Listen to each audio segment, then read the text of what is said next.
I'm Grizzly Greg. Hit that thumbs up button. Drop a comment. Always smash that subscribe button. Thank you to my sponsor, Pandemic Performance. Check them out on Instagram, Facebook, and pandemicperformance.com for all your performance needs. Enjoy the video. Hey everyone. Well, if you followed my TikTok, you saw that I bought another possible fixer-upper. This 99 Grizzly 600. Looks like it's really tore apart, but all this took me 45 minutes. It's not tough. I'll tell you what, I bought this knowing that it had 12,000 miles on it. That's a lot of miles. It ran and drove. I knew it burnt oil really bad. You could definitely see that. But the more I get into this, the more I am a little hesitant on trying to make this a fixer-upper. It's going to take a lot of labor, a lot of time. And I know I'm got a soft spot in my heart for Yamahas, but this one might be too far gone, but I'm not going to give up on it yet. So as I got further into it, ran and drove on the trailer, burned oil really bad. I could tell there was a header leak. Well, there's a crack right there in the header. I was just going to weld a bead right there and then grind it smooth so it looks nice. So I went to go take the header off the other day to bring that into work. And exhaust is all welded up, so I started grinding on it with a grinding wheel. I gave up after about 5 minutes of that. I need a cutting wheel. Then I was like, well, let me just take the whole exhaust off. Well, I don't know if you can see that, but that's welded right there too. So I gave up on that. Clutches haven't been cleaned for 10 years. The fixed sheave, the splines are almost gone in that, so I'm gonna need one of them. Airbox is cooked. I got the airbox over here. The cover wasn't even on correctly. It's all cut right here, and there was actually a cut right through the airbox. This thing, they're all broke out. There's a bolt broke off here, extra holes. Thing's just cooked. The carburetor boot, the boot that goes from the intake to the carb, that's cooked. Them are cheap though. Air filter's cooked. Wasn't even on correctly. Obviously it burns oil really bad. Spark plug's junk. I pulled the spark plug, put the bore scope in. Cylinder walls look good.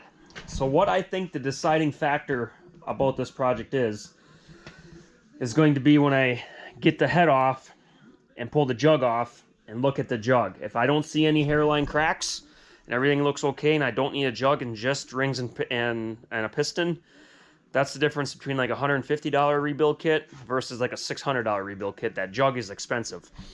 So if I gotta buy a jug, this thing's gonna get parted out. I don't see it being worth my time, even though I'm not counting my time as a factor.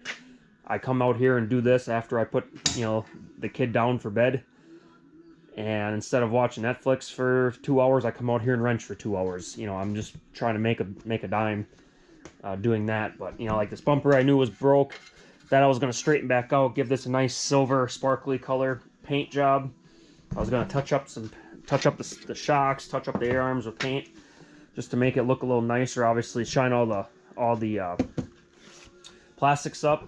One major issue too that I did not see with 12,000 miles, it's something that maybe a guy should have looked at, but the swing arm, swing arm is cooked. See that? So this whole thing right here, I think, is going to be wobbled out and junk.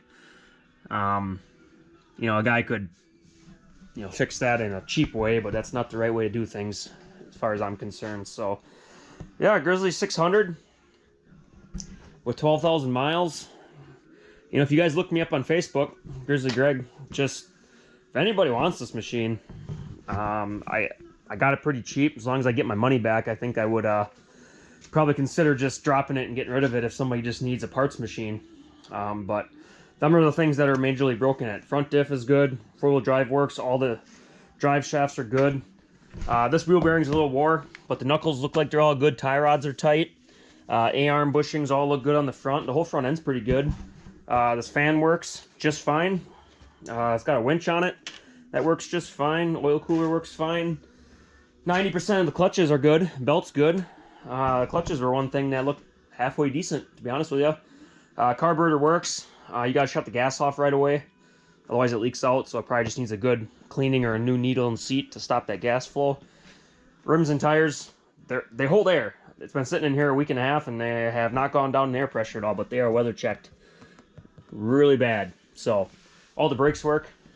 I mean, so there's parts to be used on this machine if you have one that's needs a little tender loving care and you don't want to spend big money on any parts. But really, if the jug is good on this machine, I am going to have probably $500 in parts.